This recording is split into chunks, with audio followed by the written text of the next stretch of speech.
15টা সুন্নত মুখস্থ রাখতে হবে। 1 নাম্বার সুন্নত ফজরের সালাত জামাতে পড়তে হবে।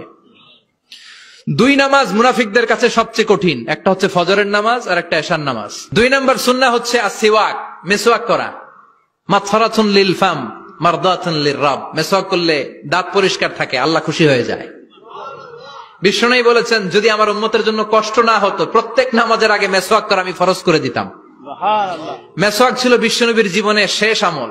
এই মেসওয়াক করে বিশ্বনবী শেষ নিঃশ্বাস ত্যাগ করেছেন। বিশ্বনবী বলতেন নি'মা সিওয়াকিয়া যাইতুন ফাইন্নাহু সিওয়াকি ওয়া সিওয়াকুল আমবিয়া মিন ক্বাবলি। যাইতুনের ডালের মেসওয়াক কতই না ভালো, কারণ এটা দিয়ে আমিও মেসওয়াক করি, আমার আগে সব নবীরাই যাইতুনের ডাল দিয়ে মেসওয়াক করেছে। সুবহানাল্লাহ। 3 নাম্বার হচ্ছে দুহুন, তেল মালিশ করবেন। বিশ্বনবী যাইতুনের তেল চুলে আর গায়ে দিতেন। বিশ্বনবী বলতেন ওয়াদাহিনু ফাইন্না ফিত তাদহিনি বারাকাত, তেল খাও, তেল দাও, তেল মালিশ করো, তেলের ভেতরে আল্লাহ বরকত ঢুকাইয়া দিছে। সুবহানাল্লাহ। 4 নম্বরে আত্তিব, জুমার দিনে সুগন্ধি লাগিয়ে যাওয়া সুন্নাত।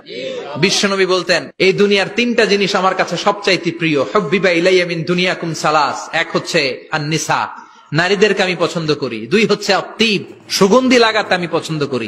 বিশ্বনবীর কেউ সুগন্ধি হাদিয়া দিছে, বিশ্বনবী নেয় নাই, এরকম কোন ঘটনা ঘটে নাই। আল্লাহু আকবার। আবার বিশ্বনবী বলতেন আরবাউন মিন সুনানিল মুরসালিন, 4টা সুন্নাত সব নবীদের সুন্নাত। 1 নম্বরে আল হায়া মানে লজ্জা। আরেক বর্ণনা এসেছে আল খিতান মানে সুন্নাতে খাতনা, এটা সব নবীদের ছিল। আর সেওয়াক, সব নবীরা মেসওয়াক করেছেন। আত্তিব, সব নবীরা আতর লাগিয়েছেন। আর নিকাহ, সব নবীরা বিয়েও করেছেন। চিল্লায় পড়েন আল্লাহু আকবার। আর লিবাস আহসানা সিয়াব, সুন্দর জামা পরা, নট নেসেসারি যে নতুন জামা হতে হবে, পুরাতন জামাও ধুয়ে আয়রন করে পরলে একটা সৌন্দর্য আছে না নাই? ইন্নাল্লাহা জামিল ওয়া ইউহিব্বুল জামাল, আল্লাহ নিজে সুন্দর, সৌন্দর্যকে আল্লাহ পছন্দ করেন। এরপরে ইকসারুস সালাহ আলান নবী, বিশ্বনবীর উপর বেশি বেশি দুরূদ পড়া। বিশ্বনবী বলতেন জুমার দিন শ্রেষ্ঠ দিন, এই দিন আমার উপর বেশি বেশি দুরূদ পড়ো। ফাইন্না সালাতাকুম মা'রুদাতুন আলাইয়া, কেননা তোমরা যে আমার উপর দুরূদ পড়ো, আমি মরে যাওয়ার পরে এই দুরূদগুলো কে পাঠিয়েছে তার নাম, তার বাবার নাম সহ ফেরেশতারা আমার কবরে দিয়ে আসে। সুবহানাল্লাহ। সাহাবারা বললেন ইয়া রাসূলুল্লাহ কাইফা সালাতুনা মা'রুদাতুন আলাই, আপনি মরে যাওয়ার পরে আমাদের দুরূদ কেমন করে আপনি দেখবেন? ওয়াকাদ আরিমতা, আপনি তো পচে গলে মাটির সাথে মিশে যাবেন। বিশ্বনবী বলেন ইন্নাল্লাহা হাররামা আলাল আরদি আন তাকুলা আজসাদাল আম্বিয়া, নবীদের লাশকে খেয়ে ফেলা, নবীদের লাশকে পচিয়ে ফেলা জমিনের সব মাটির জন্য আল্লাহ হারাম করে দিয়েছে। এরপরে বিশ্বনবী বলতেন জুমার দিনে সূরাতুল কাহাফ পড়বা, কাহাফ পড়া সুন্নাহ। বিশ্বনবী বললেন সূরাতুল কাহাফ যে তেলাওয়াত করবে ইয়াকুনু লাহু নূর, এই সূরাতুল কাহাফ কিয়ামতের দিন তার সামনে বিশাল একটা আলো হয়ে আসবে। এই আলো দিয়ে পুলসিরাত পার হয়ে ওই বান্দা জান্নাতের ভেতরে ঢুকে যাবে। আবার বিশ্বনবী বলেন যারা সূরাতুল কাহাফের প্রথম 10 আয়াত তেলাওয়াত করবে জুমার দিন, শেষের 10 আয়াত যারা জুমার দিন তেলাওয়াত করবে, দাজ্জালের ফিতনা থেকে তাদেরকে মুক্ত রাখবে কে? এরপর তাবকির ইলাল মসজিদ, মসজিদে আগে আগে যাওয়া সুন্নত। আগে যিনি যাবে উনি কি পাবে?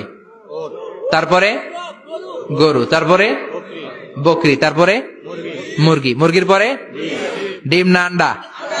আন্ডা। আল মাশিউ আলাল ইকদাম, বিশ্বনবী বললেন হেঁটে হেঁটে জুমার নামাজে যাওয়া সুন্নাহ।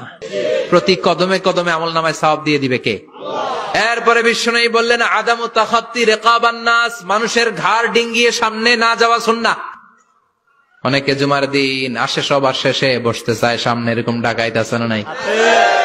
বিশ্বনবী জুমার খুতবা দিচ্ছেন, হঠাৎ এক সাহাবী সব সাহাবীর ঘাড় ডিঙ্গিয়ে ডিঙ্গিয়ে সামনে আসতেছে বুলেটের মতো। বিশ্বনবী বললেন থামো, এজেলেস বসো মিয়া, ফাকাদ আযাইতা ওয়া আনাইতা, আসছো দেরি করে আবার মুসল্লিদেরকে কষ্ট দিচ্ছ। যেখানে জায়গা পাবেন ওইখানে বসবেন, মানুষের ঘাড় ডিঙ্গিয়ে সামনের কাতারে যাওয়া এটা ঠিক না। এরপরে বিশ্বনবী বললেন দুখুলুল মসজিদে রাকাতাইন, জুমার নামাজের দিন মসজিদে ঢোকার পরে 2 রাকাত পড়া সুন্নত। কয় রাকাত? 2 রাকাত। এরপরে বিশ্বনবী বললেন ইনসাত, চুপ থেকে খুতবা শুনবা। তাহলে জুমার নামাজে কথা বলা যাবে না, কেউ কথা বললে চুপ করো, এই কথাটাও বলতে বিশ্বনবী নিষেধ করেছেন। চিল্লায় বলেন ঠিক কিনা?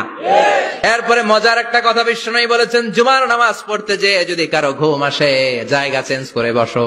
পুরো মসজিদের ডানে বায়ে রহমতে ঠাসা, খালি ঘুম আর ঘুম, আছে না নাই? ঘুম আসলে কি করবেন? উঠে যাবেন, উঠে জায়গা চেঞ্জ করবেন, পানির ঝাপটা দিবেন, ঘুম দূর করে দিবে কে? তারপরে বিশ্বনবী বললেন জুমার দিন দোয়া করলে কবুল হয়। এটা কখন? অনেক ইখতিলাফ আছে, বেশিরভাগ মুহাদ্দিসিন বলেছেন জুমার দিন আসরের নামাজের পর থেকে মাগরিবের আগ পর্যন্ত, বিশেষ করে মাগরিবের আগের আধা ঘন্টা, এই সময় আল্লাহর কাছে বান্দা যদি কিছু চায় এই দোয়া আল্লাহ ফিরিয়ে দেয় না। এই 15টা সুন্নাত আমল করা যাবে তো? সবাই রাজি?